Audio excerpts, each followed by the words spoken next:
So yun mga lods, kukuha nga pala ako ng puso ng saging at ako ay magluluto ng aking ulam para sa hapunan.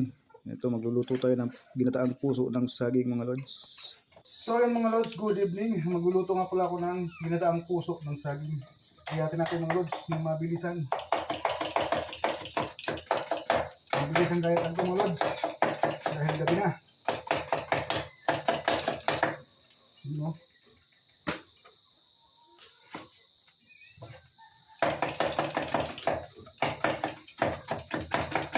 Medyo makarugay ang ating kutsilyo.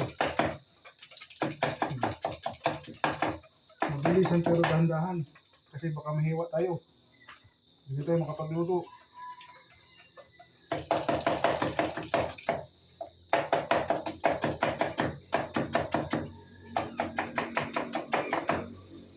Goods, tapos yung isang puso. Isa naman. Madalian. Mabilisan. Diba pang world record? Pang world record mga lods ha, pag-gayat natin.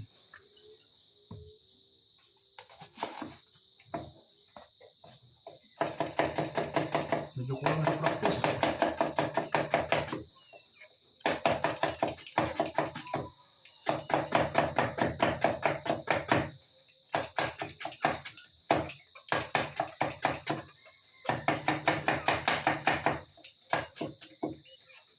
Hindi no, tapos na. Hindi na lang. Abangan na lang mga lods, so kalahati.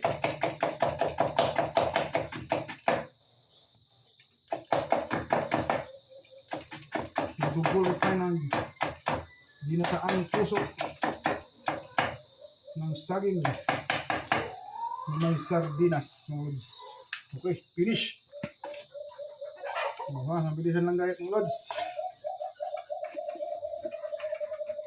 Yun ang mga lods, tapos na natin gayatin. Good evening mga lods. Portraits, ulam nga pala ng aking panigabi o hapunan ay magluluto ako ng ginataang puso ng saging mga lods. Ito yung ating puso ng saging, nagayat ko na. Nandiyan na rin yung ating pangalawang gata. Lagyan na lang natin ng mga ricado mga lods. Lagyan natin mga lods yung ating paminta. 1 peso paminta. Tapos yung ating sibuyas. Yung ating bawang mga lods.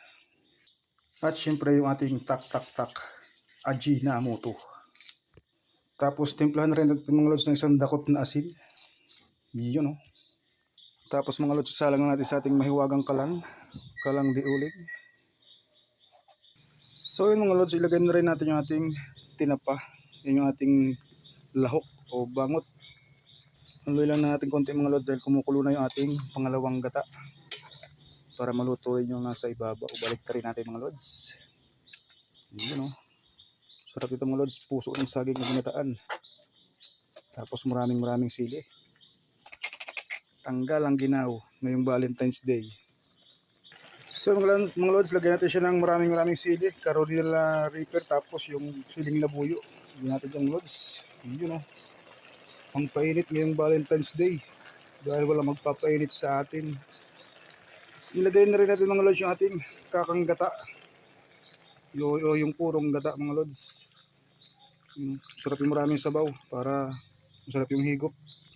Tapos mga lods, wag nang haluin para hindi yung gata. Hindi lumapot o lumabnaw pala.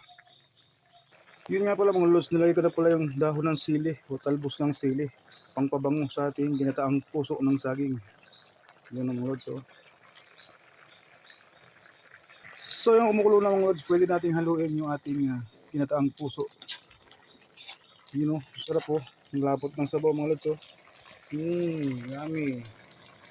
Yummy yung sabaw. Kain tayo mga lods, luto na yung ating ginataang puso.